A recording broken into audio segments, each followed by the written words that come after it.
Hello, everyone, and welcome to Chapter 7 of my podcast.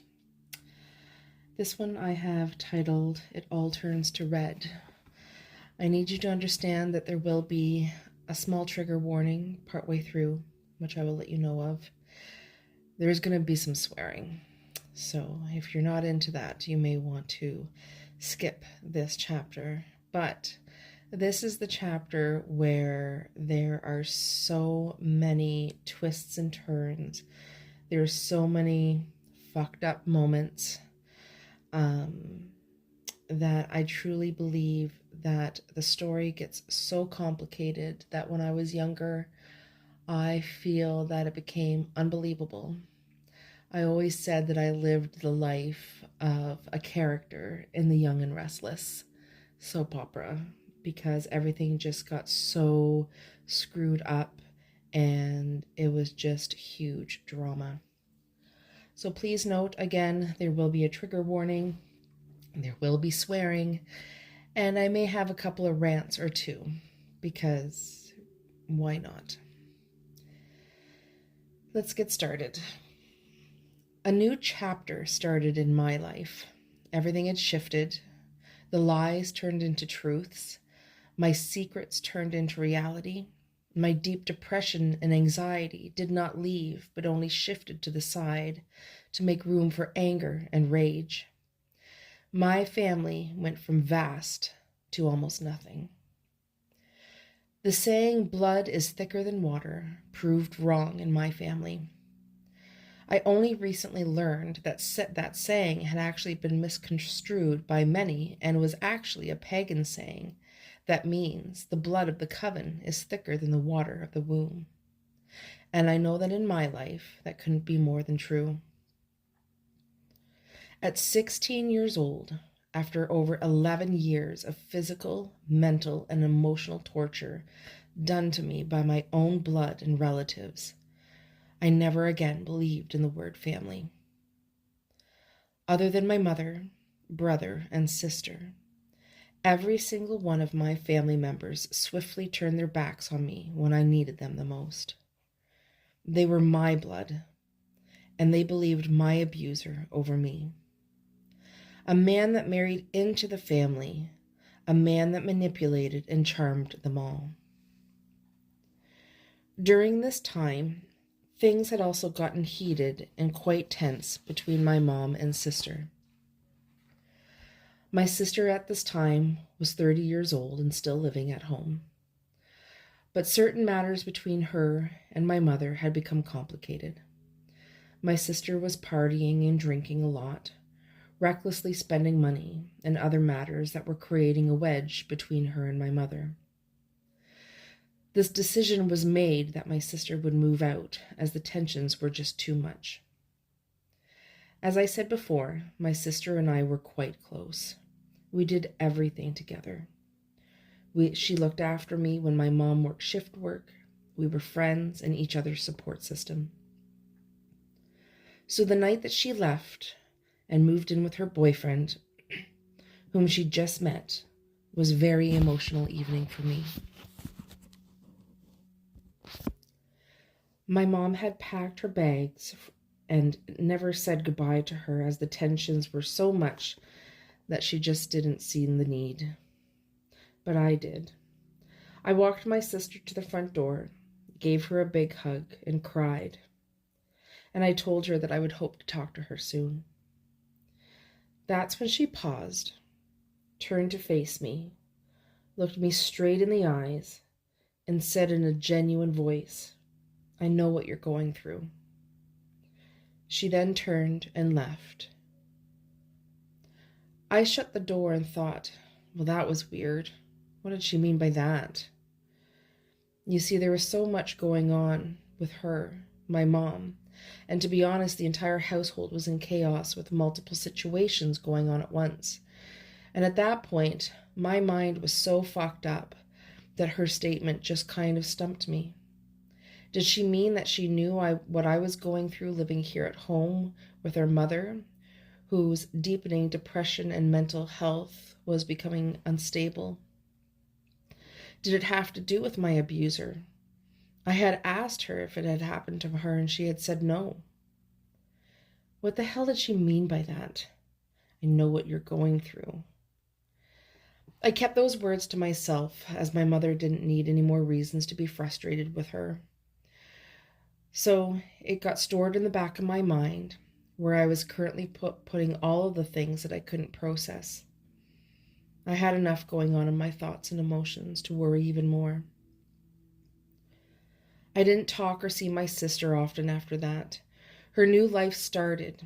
She was happy, and the tensions between her and my mother kept my sister away from visiting. So there goes another family member. Another person who I thought would be there for me wasn't. But next up for me was the physical examination that the police officer wanted me to have to help collect evidence for my case. So off to the family doctor I went to ask him for a referral to the gynecologist. Now, as the trigger warning, I will say that during all of the years of abuse, there was never any penetration. End of trigger warning. So a physical examination would not reveal any physical evidence as such. But on September 26th, less than 3 weeks after the charges had been laid and I had been abandoned by my entire family because so, I had my first gynecologist appointment at 16 years old. The following are inserts from my medical examination by the local hospital and gynecologist. Dear doctor, I saw your patient Carrie in the Child's Outpatient Center on September 26th. As you know, Carrie is a 16-year-old teenager who gives quite a clear-cut history of alleged abuse by her family members, from the ages of 5 or 6 to 10 and a half. Apparently, she disclosed the alleged abuse to her mother approximately 6 years ago, but the family member denied the allegations and told her that she was dreaming. Over the last few years, she has been depressed, and thoughts about abuse resurface, and she told her mother again in February. It was at this time that these allegations were related to you, and CAS was informed. Carrie and her mother deferred pressing charges until August because of her concern of her grandmother's health. She is otherwise a healthy teen. Menarche started at 10 years of age. She has no dysmenorrhea.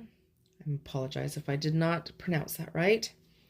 Uses only pads and has never inserted tampons. She has no history of urinary tract or vaginal infections. She denies being sexually active and is not on birth control pill. Physical examination revealed a very pleasant, quiet, and large teen. The general physical examination was unremarkable. She did have a very excoriated introitus, as well as some redness in the groin, but felt that this related to her size and level of hygiene. The hymen was pubertal, with no evidence of tearing or scarring. She has a very small hymen opening and was unable to introduce a small speculum. She did have moderate leukorrhea, and swabs were taken for CS and gonorrhea. I attempted a blind chlamydia swab, but as you know, a vaginal swab is usually not very successful for chlamydia, and I doubt if we would get any results. After the physical examination, I talked with Carrie and her mother was very tearful and obviously very stressed out. I felt Carrie needed someone in therapy. Mother is presently seeing someone in the Sexual Assault Crisis Center and will find out if they can take Carrie on as well. Carrie did not feel she wanted to see a therapist, and I offered her the option of coming to the teen clinic when she was going to consider. If anything positive comes from the vaginal swabs, I will let you know, as well as Carrie. I feel Carrie has given a very specific, detailed history of being sexually abused and should be believed. I did not notify the CAS as she is over the age of 16 and beyond their age of mandate. Thank you for asking me to see Carrie. If I can help any further in the future, please let me know. This was the gynecologist report. There is the one thing that always happens to someone who seeks justice for what has been done to them, and that is being re-victimized. Being examined and having a complete stranger having me unclothed and be manhandled basically to see if I was still technically a virgin was damaging in itself, humiliating, degrading, scary, uncomfortable. I could use many words to describe my experience during that examination, even though the doctor was pleasant. But you endure it, because you know that it is part of the evidence you need to find justice for yourself. This report was then forwarded back to my family doctor and then to the 2 investigating officers. The gynecologist believed me when I talked to her about the abuse, and she put it into the report that she did. If she could see I was telling the truth, it gave me hope that others would as well. But things take a long time in the judicial world. Things seem to happen quite quickly at first. August 21st, I drove 3 hours to my abuser's town to press charges. A few days later, I did the same in my own town. September 6th, my abuser found out that I had pressed charges. My whole family disowned me and my mother because of it. September 22nd, my family doctor referred me to the gynecologist for examination. September 26th, I was examined by the gyno. October 16th, the report was sent off to my family doctor, who then forwarded it to the 2 investigators.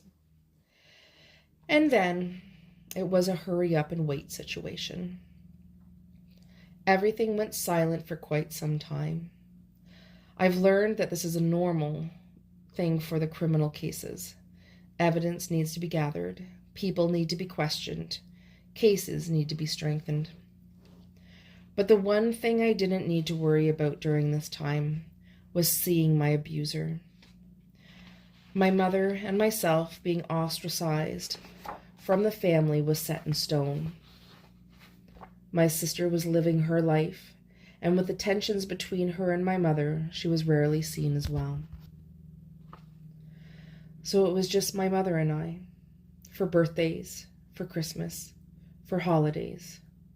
No more summers away, no more huge family reunions with our huge family. Just us. And all because I was trying to make my abuser being held accountable for all that he had done to me, and try to prevent him from doing it to someone else. School continued as normal. My anxiety and depression continued, and the bulimia continued. My need to be in the shadows continued. My inadequate grades continued. I started to skip classes and took every spare in class I could. In reality, I wish most days I could just escape from it all. The waiting to see if the charges would officially be pressed, if my abuser would be shown for the monster he truly was. Every day, I wish this was over. Every day, I wish I could just live a normal life. However, almost a year into the investigation, we were still waiting. My mother was collecting some paperwork from the previous family courts about her and my father, as there were shifts in this child support that my father was still sending my mother. The only way that we communicated was through family court. A document was included in these family court papers that my mom had received. These documentations were from almost 10 years ago, including the document that I read to you all in Chapter 1 of this podcast, the psychiatry report of my parents, my sister, and my 6-year-old little self. I still had not seen or spoken to my father for many years. I did see him from afar at the mall once. I had grown, obviously, since seeing him last, and his once overbearing and intimidating stature was no longer overbearing anymore. I was quite surprised. I kept walking past him like he didn't exist, because for me, he didn't. However, 1997 seemed to be a big year for both him and myself. 1 week before I had my gynecologist examination to gather evidence against my abuser, my father got remarried. This is something my mother had overheard at work because they still work together at the same large company. But surprise number one, as there is many in this chapter, he didn't marry the woman he had been dating before I stopped seeing him. Nope, not her. Because you see, unfortunately, this woman had passed away. The woman my father actually got married to was this woman's daughter. Yes, my father married his dead girlfriend's kid. Many years his younger, although an adult. And with that became a stepfather to her children. I don't know any particulars of their relationship, and I should not judge. But, in my personal judgment, and I do realize that I'm being judgmental, marrying or having a relationship with the adult child of your newly deceased partner is a tad weird. When I heard this, I said I didn't care. But deep down I was hurt as to why he could love someone else's child, but not his own.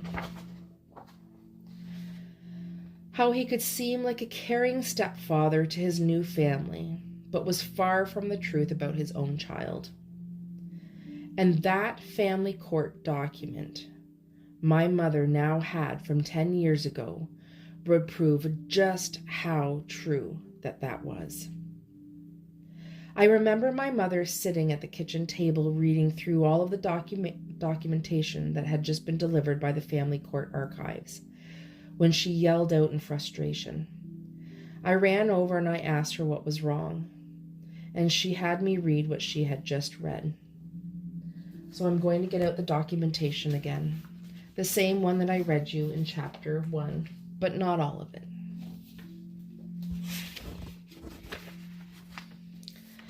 So on page 2 of the documentation, in the psychiatrist's summary, in paragraph 3, we hear this.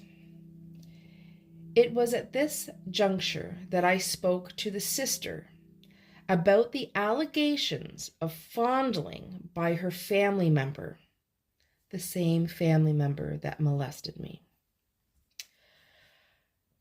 The father had told me the sister had confided in him about this several years ago, but he never told his wife, my mother. When the sister began to make some disclosures to me, she was so upset about believing that her mother would kick her out that I brought her mother into the session and did not probe the sister further. So let's just pause there. This is surprise number 2 and number 3 of my whole story. This report states that my abuser had also done it to my sister. Surprise number 2 and surprise number 3, my father knew about it, and he knew about it years before this. It took a moment for my mind to realize what I had just read. This was one of those what the fuck moments. That my father admitted to the psychiatrist that my sister had gone to him about my abuser also abusing her, a few years before my parents' separation, a few years before this report, which means a few years before my abuser started doing it to me. My sister came to him, perhaps asking for help, and my father did nothing. He didn't tell anyone. He didn't confront my abuser. He didn't defend my sister, and he didn't protect me. That's when everything turned to red. In one single small paragraph, my father admitted that he knew my abuser had also abused my sister. But how? I raced through the report and tried to find more information. Page 13 of the report for the actual assessment of my father. Paragraph number 4. The father stated that one day he came into the house where this family member and the sister, then a teenager, were wrestling. They stopped abruptly, which concerned him. When he sent the sister outside, he noticed that she was doing up her brassiere. He said a few weeks later she had wanted to talk to him, and he guessed it was about the wrestling. This led to the disclosure about this family member touching her breasts. The father chose not to tell the mother, as he did not think she would believe him, and it would be more trouble for their marriage. The father told me he raised this issue with me now because of his concern of Carrie being around this family member. In spite of having done this, the father was anxious when I said I had to look into this further, and he said to stop. So you see, my father, who witnessed my sister being sexually assaulted by my abuser, said nothing because he didn't want more problems in his marriage. But he was saying something during the interview because he was now concerned for my safety. I then flipped my pages to my sister's assessment.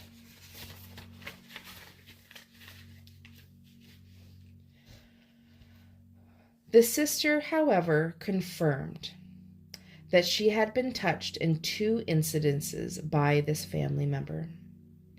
The sister was frightened, saying, "I'm in trouble and Mom's going to kick me out." Because she seemed so upset and her need for reassurance from her mother was great, I did not pursue the questioning further. Next page. The next time I saw this sister, at the mention of the stepfather's allegations that she told him the family member had fondled not only her breasts, but also her genitals. At this point inside of me, the rage took over completely. But at the same time, everything started to make sense. My sister's current silence during my initial coming forward with my abuse, her not wanting to go on summer vacations with us to my grandmother's house in the same town that my abuser lived in, and the words that she said that night when she moved out. "I know what you're going through." All of these years she never came forward because of the fear that most likely was instilled by her, by our abuser. He most likely said the same things he said to me to make her fearful to come forward with any information. And my father, who witnessed it happening, confronted my sister, admitted this to the psychiatrist, and nothing was done. Because my father was either too much of a coward or just didn't give a shit, that fucking monster got to me next. The psychiatrist could not have said it any better. Going back to the report on page 14. The father, in keeping the sister's disclosure about a secret from the molestation, chose to put his own needs first above a child's focus. Here's my personal rant. And if my father hears this, I hope one day he does. If you know of a child that has been hurt or is in possible danger, and your first fucking reaction is not to say something because you don't want to ruffle feathers, you're concerned about your emotions, you can go fuck yourself. You need to look at yourself in the mirror. You need to question your existence as a human being. And I hope to fucking God that the devil opens up the door to hell for you. If you do not protect a child from danger, you are not worth the breath that the God gave you. End of rant. After the initial rage settled, this is my mother admitting that my sister had once told her shortly after the interview that my sister said it was my father that had touched her and had been the entire reason why my mom was scared for me to be around my father. But now, according to these court documents, it had been my abuser. We couldn't get a hold of my sister at this point to ask her about her truth. She was nowhere to be seen or heard. All I know that this was physical proof and evidence of another victim. My mom immediately contacted the investigating officers with the document. This must give proof of more evidence against my abuser. Although I was absolutely fuming at my father and upset with my sister, I felt like this gave me firmer ground. We heard back from the investigating officer who was taking care of our local case. She said she had gotten a hold of my father about the document containing his eyewitness account of my sister's assault. And when told that I was pressing charges against the same man and asked if my father believed me, my father said no. I think there was a part of me deep inside where that little me hoped that her daddy would finally come to my rescue. Be the father to protect me and for the first time show up in my life and be there during the most dark and important time in my life. But that one word, no, crashed all of that down. How could he say he doesn't believe it happened to me, but saw the same man do it to his own stepdaughter? Was this hate and vengefulness for my mother and me that great? I can tell you he's not a father. He may not even be human. At that point in time, I now saw my father as pure evil. The same investigator also questioned my sister. The same sister that was my best friend and support all of my life. My sister who said, I know what you're going through. Then denied to the officer that anything ever happened to her with my abuser, contradicting what was said in the court documentation from 10 years ago. I honestly never felt more betrayed in my entire life, and it still does not compare to anything that I have ever experienced. Imagine being stabbed in your back and in the heart at the same time. That hurt just fueled my anger to the point of combustion. My sister and my father were now dead to me. Family at this point meant nothing to me. To go back to the old context phrase, blood is thicker than water, and I believe that this is farther from the truth. Now my entire family, or relatives as I now call them, has abandoned me. Each and every one of them slammed the door on me and turned their backs, all because I was asking for help in the biggest time of need, in exposing the monster that had done bad things to me. A monster that I realized was ripping my family unit apart slowly over the years from the inside out, all with that wonderful fake smile. This all sounds fucked up, right? But we're just getting started. There's a few more bombshells that I would like to let all of you know, so we're just going to buckle up. You know that discussion with my mother was having with my aunt the day that I wrote my police statement to submit, and how I said that my aunt had much more information on my abuser. there was much more. In the words of Martina McBride's song Independence Day, well, word gets around in a small, small town. It's very true. Apparently, it was well known around town that my abuser was having an affair on his wife, my family member. Shocking, I know. And the person he was having an affair with was a family friend. But you see, it gets even better. We had come forward with this information to the investigating officer in their town. The officer then questioned the woman about these accusations, and she denied any romantic connection to the abuser and that they were just lifelong friends. I'm going to read you the answer from the detective or investigator that we had told this to. Please find enclosed a medical release form that I need Carrie Lee to sign as well as yourself. This will give me permission to have the doctor release the medical information I need to continue the investigation. Please advise the doctor's name and address, also telephone number, so that I may contact them. Please return this form to me. Further to our telephone conversation last week, I contacted your brother. So this would be my mother's brother or my uncle, the same one that his wife was also assaulted by my abuser.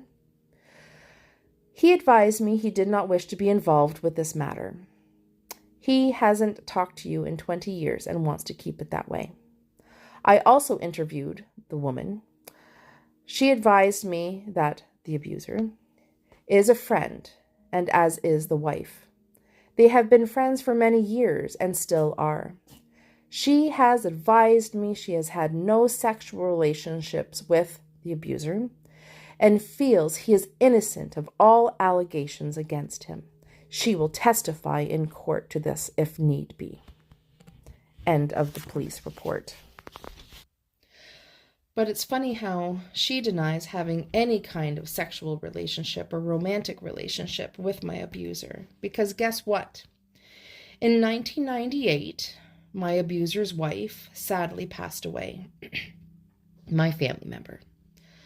A funeral that we were not invited to mourn our family member because, of course, my abuser. But guess who my abuser moved in with shortly after his wife's death and married? This family friend that denied having any kind of sexual or romantic relationship. But are you ready for another one? And wait for it, because guess who was at their wedding? The investigating officer handling my case. And do you want to know why? Because not only was he the cousin of my abuser's new wife, the same one that he interviewed, but this officer was also a friend of my abuser. Now, for legality purposes, I have to say these are my assumptions, but I'm going to let you put all the dots together. So I'm going to give you a moment. Let's take a collective moment of shock and let this all sink in. The investigator handling my case was a friend of the accused and a cousin and family member of the accused new wife, who he also interviewed. The investigation had been going on for almost a year and a half at this point. We were now in 1998, and we had just kept getting shafted. Now I know why. The officer that I had hoped would be my hero, just like my lawyer had been years before, turned out to be just as evil as everyone else had been. It was then we found out the friendship my abuser had with most of the small town police. What happens in a small town, everybody knows each other. I felt helpless. I felt mad. And the rage just got worse at that moment that the years of my trauma was possibly being laughed at by not only my abuser, but also his cop buddies. My mother and I immediately went to the Professional Standards Bureau about this officer and filed a complaint of conflict of interest on him. Again, we waited and waited and waited. Finally, a letter was delivered, an answer from the Superintendent Commander of the Professional Standards Bureau of the police station. The official report back from the PSB, August 3rd, 1999, directed to my mother.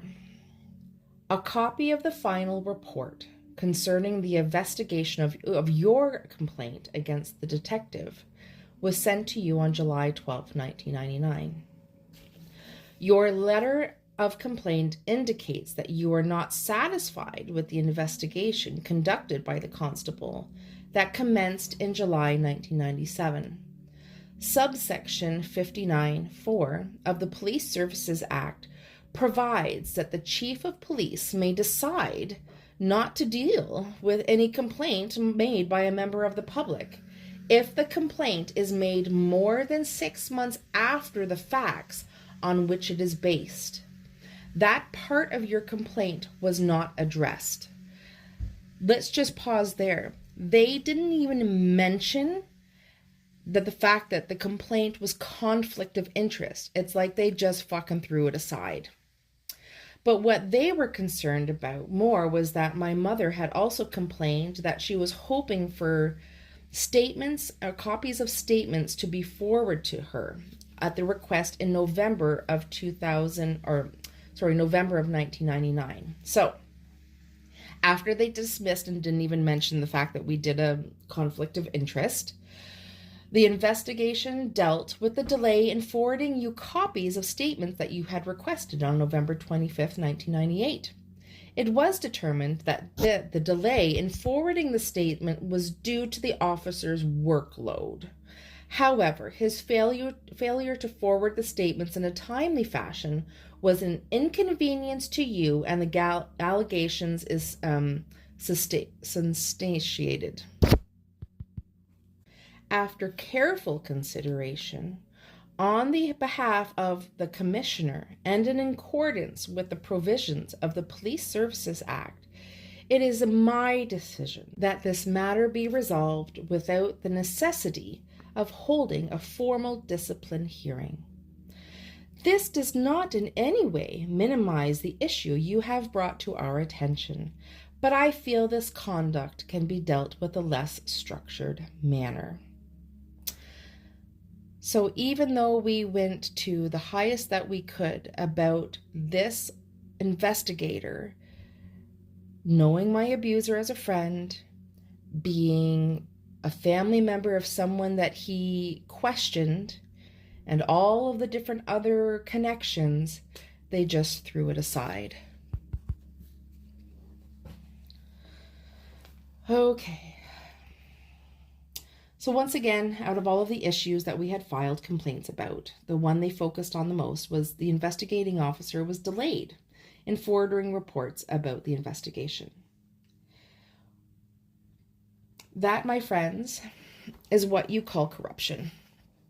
Or as far as legalities go, I have to say I can only once again assume that the investigating officer and the PSB and more had created technicalities to hide their own conflict of interest, and I dare say obstruction of justice. I'll add in the fact that 13 years later, I found out that the investigating officer's father also worked on the RCMP force. It must be nice coming from a place of power and friends in high places. This letter shattered all my hopes, shattered my faith in the justice system, and left me powerless. Here I was, now 18. Once again, my family abandons me and turns their back on me. My father taking his final revenge card. My sister too scared to face the truth of what happened to her. And me up against what seemed to be the entire world. And my abuser with his artillery and protection of the local police force. By the dear graces, the police assigned a new police officer to the case, which doesn't show any guilt of conflict of interest, of course, on their side. And with 3 months, the new investigator conducted his investigations and sent the following. This was directed once again to my mother. You had attended the local provincial police office on April 12th, and you had provided an audio witness statement, contents of a sexual assault upon you by the abuser. As a result of this discussion with my supervisor, I advised him that I did not have sufficient evidence to lay any criminal charges into this matter. Also, on that same day, you accompanied your daughter, Carrie Lee, to the same police office, at which time she also provided an audio-video witness statement, alleged allegations of sexual assault upon her by the family member, the abuser. Regarding these allegations, I have consulted with the Crown Attorney and also my supervisor, and as a result, I will not be laying any criminal charges in this matter due to insufficient evidence. The information I have gained in this investigation will be forwarded to the Crown Attorney in your town, which may assist them in prosecuting my abuser. So everything just got thrown out because there was no physical evidence of an actual abuse happening to me, despite all the medical reports, despite other witnesses unable to come forward or afraid to do so. And I can guarantee you that if we investigated all of those police officers' connections to my abuser, most likely he would know all of them. So that was case closed. My hands were tied. Did anyone else catch the pronouns I used on this case? If not, every single police officer, Crown Attorney, investigator were all men. No offense. But I could do nothing. I had gone through the last 13 years of my life used, abused, humiliated, and finally defeated by my monster. Only one hope still remained, and that were the charges that were pressed in my own city. But barely a few months after my allegations were tossed aside by my abuser's posse friends, the charges here in my own hometown did not go any further. I remember that day vividly. My mother and I sat on the opposite side of the Crown Attorney's desk, me to the left and her to the right, in the courthouse, as he regretfully explained to me that because there was no physical evidence and no other witnesses or victims were willing to come forward, so no charges could officially be laid. Everything was done. The feeling of defeat, of despair, just loaded more anger into my already heavy weight of emotions. I burned inside. I wanted to jump up from my chair. I wanted to run out of that building, get into my mother's car, and I wanted, in that moment, to take justice into my own hands. But I didn't. I didn't embrace my rage, but I wanted to find justice for myself somehow. So all I could do was cry. I sat in that chair in front of the Crown Attorney and cried. He said that I could pursue a civil suit against my abuser. I could sue my abuser for money for emotional distress. But I said no. All the anger came forward again, and I made my reply very clear. I don't want his money. I want him to go to jail and be someone else's bitch the way that I was to him. And with that, I stood up and I walked out of that room, my mother following behind me. I never wanted money.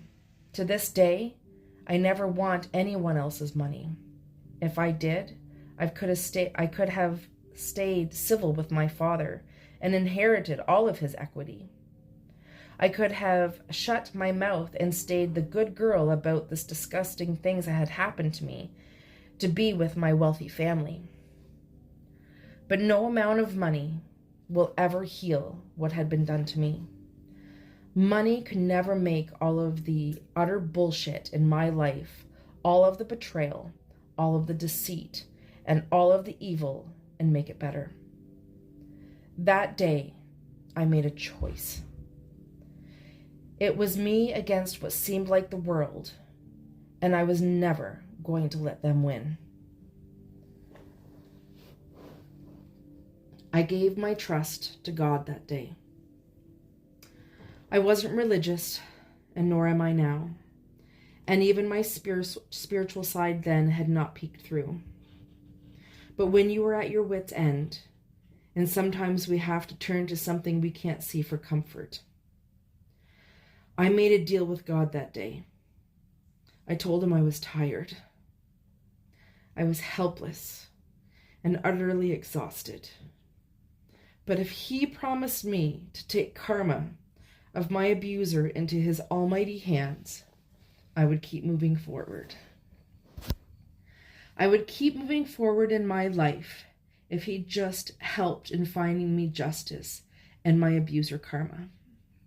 Signed, sealed, delivered. I also vowed to myself that day that I would win at my life. I was tired of fighting. I was tired of being questioned about my truth, about my experiences. I vowed that despite this all, I was going to win, and I wasn't going to let any of those motherfuckers stop me from winning the rest of my life. Never again would I let anyone stand in my way and stop me from perhaps finally finding peace and maybe some happiness in my life. From the ages of 5 to 18, I had done nothing but fight and try to survive. My anger somehow turned into determination, motivation, strength, resilience, and courage.